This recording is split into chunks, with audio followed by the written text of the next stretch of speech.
In addition to Donald Trump freezing for a solid 35 seconds during his NRA speech this past weekend, he also went on a tangent about how lucky FDR was to serve for 16 years, 4 terms in the White House, which then led Donald Trump to once again suggest that maybe he could stay longer than 2 terms. Here is what Trump said. You know, FDR had a beautiful patrician voice, magnificent voice, great debater, very smart man. You know FDR, 16 years, almost 16 years. He was 4-term, I don't know. Are we going to be considered 3-term or 2-term? You tell me, Ronnie, what do you think? Are we 3-term or 2-term if we win? But think of it. They're going to say wonderful.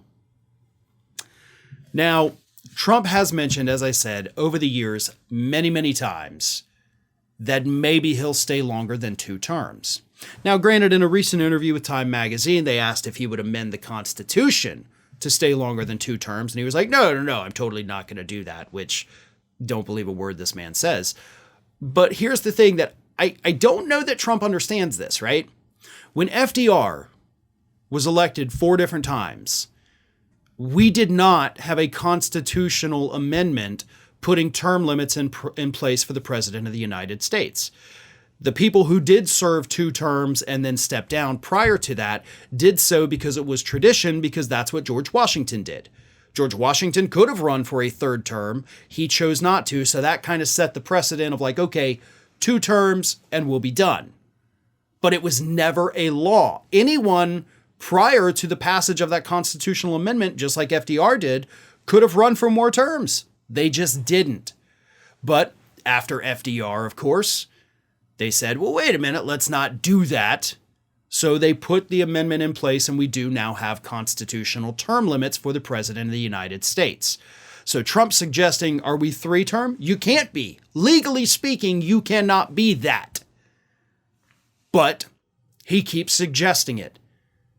And when you couple those repeated statements that have been going on for several years now, take those, in addition to the fact that you got a 6-3 conservative Supreme Court majority with 3 justices that Trump himself put on there, all the stuff recently with Alito and his upside-down flag after the 2020 election, you've got a lot of Trump supporters on that U.S. Supreme Court. And if Trump gets a 2nd term, you're probably going to have even more. Add to that Project 2025. The fact that Republicans have plans in place to replace every lawyer at the DOJ, every employee there, anybody that would put up a roadblock to Donald Trump dismantling the Constitution and staying in office for a 3rd term. When you add all that together, the possibility of Donald Trump becoming a dictator for the rest of his life certainly becomes a very real possibility. And yeah, we can have those constitutional protections in place all we want, but the Constitution has to be enforced to be relevant. And if Donald Trump replaces all of the enforcers with people who want to see him in power for the rest of his existence, then that constitutional protection doesn't offer us any protection at all, does it?